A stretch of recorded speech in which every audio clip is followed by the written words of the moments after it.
रहस्यमयी नीम करोली बाबा। आज की इस चर्चा में हम उनके कुछ बेहद अचरज भरे ऐतिहासिक किस्सों को खंगालेंगे। क्या कोई सच में पानी को घी बना सकता है? यही सवाल इन सभी असाधारण ऐतिहासिक दावों की नींव है। बाबा एक सिद्ध पुरुष माने जाते थे, यानी अपनी शक्तियों का प्रयोग सिर्फ जन कल्याण के लिए करना। रिचर्ड एल्पर्ट बताते हैं, 1943 में बाबा फतेहगढ़ के एक बुजुर्ग दंपति के घर रुके। वहां कुछ बहुत अजीब हुआ। बाबा रात भर कंबल ओढ़कर कराहते रहे। सुबह उन्होंने उस भारी गठरी को बिना खोले सीधे नदी में फेंकवा दिया। अब हैरानी की बात तो ये थी कि उस कंबल से भारी लोहे के टकराने की आवाजें आ रही थीं। और पता है, ठीक 1 महीने बाद उस दंपति का बेटा बर्मा युद्ध से चमत्कारिक रूप से जीवित लौट आया।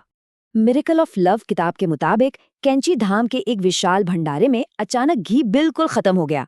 तब बाबा ने कहा कि शिप्रा नदी से पानी लाओ और उसे सीधे खाना पकाने वाली कढ़ाई में डाल दो।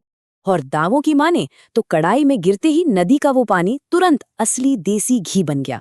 फर्रुखाबाद की एक घटना के मुताबिक उन्होंने कुएं के खारे पानी को पीने लायक मीठे जल में बदल दिया था। हनुमानगढ़ी में बारिश रोकना हो या कैंची धाम में बत्तियां जलाना, तत्वों पर उनके नियंत्रण के कई दावे मौजूद हैं। लेकिन बात सिर्फ भौतिक दुनिया की नहीं है। इन स्रोतों में साक्षात ईश्वरीय दर्शन के बड़े दावे भी मौजूद हैं। एक किस्सा यूं है कि बाबा का एक बहुत करीबी भक्त भगवान शिव का परम उपासक था। उसकी इसी सच्ची श्रद्धा से प्रसन्न होकर बाबा ने उसे अपने सीने पर ही साक्षात महावीर के दर्शन कराए थे। ऐसे दावे इंसान की समझ को चुनौती देते हैं। तो क्या विज्ञान से परे भी कोई रहस्यमयी दुनिया है?